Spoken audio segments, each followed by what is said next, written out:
चंद्रपूर जिल्ह्यात बिबट्याच्या हल्ल्यामुळे भीतीचं वातावरण निर्माण झालं असून ब्रह्मपुरी तालुक्यातील चिखलगाव आणि पिंपळगाव भोसले इथं सलग हल्ल्यात 6 शेतकरी जखमी झालेत। विशेष म्हणजे जखमींमध्ये 3 महिलांचा समावेश आहे। ही दोन्ही गावं वैनगंगा नदीलगत असून काल दुपारच्या सुमारास शेतकरी आपल्या शेतात काम करत असताना अचानक बिबट्यानं हल्ला चढवला। या अनपेक्षित घटनेमुळे परिसरात एकच खळबळ उडाली। जखमी शेतकऱ्यांना तात्काळ ब्रह्मपुरी ग्रामीण रुग्णालय तसेच गडचिरोली जिल्हा रुग्णालयात उपचारासाठी दाखल करण्यात आले।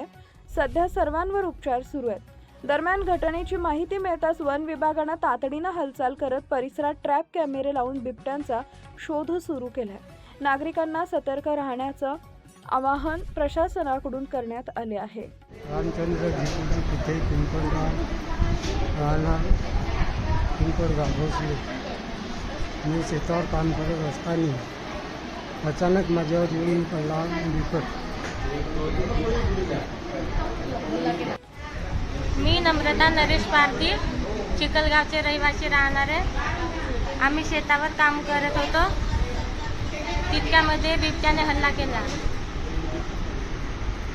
आम्ही शेतावर गेलो, गव्हा दाखवलं आणि तो एक खट्यात बिबट्या येऊन गेला। हमला करून टाकलं। तो दिसत आला मग मला हमला केल्यावर पहिले दिसला। Subscribe now and press the bell icon. Never miss an update.